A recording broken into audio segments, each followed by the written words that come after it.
យកច្រឡំហើយយើងមិនមានទំនាក់ទំនងបែបនោះទេតើអ្នកកំពុងគេចពីការសង្ស័យមែនទេខ្ញុំមិនមែនទេតើគាត់មិនបាននិយាយថាយើងនឹងមានទំនាក់ទំនងស្នេហាទេអូត្រូវហើយត្រូវប្រយ័ត្នថ្ងៃនេះយ៉ាងណាមិញកូនចៅរបស់គ្រួសារហ៊ូមិនបានកើតចេញពីស្ត្រីណាម្នាក់ឡើយ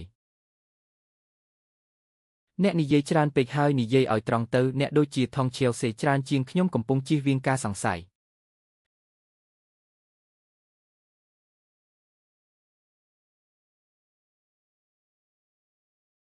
ពូឲ្យហេតុអ្វីពូមិនត្រឡប់ទៅធ្វើការវិញ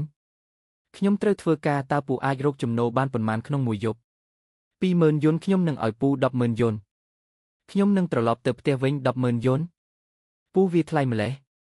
ប៉ុន្តែតានេះរាប់ជាឆ្មាបរទេសដែលរស់នៅលើរូបកាយបរទេសមែនទេភ្លេចវាចោលទៅវាមិនងាយស្រួលទេសម្រាប់អ្នករកលុយការរកលុយគឺជារឿងងាយស្រួលបំផុតដែលខ្ញុំធ្លាប់ធ្វើតាមពិតទៅយើងទើបតែលែងលះគ្នាបាន1ខែក្រោយមកអ្នកបានក្លាយជាប្រពន្ធរបស់ខ្ញុំបាន1ខែហើយ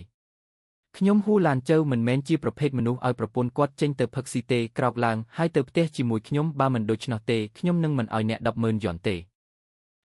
មិនអីទេពូមានរឿងអ្វី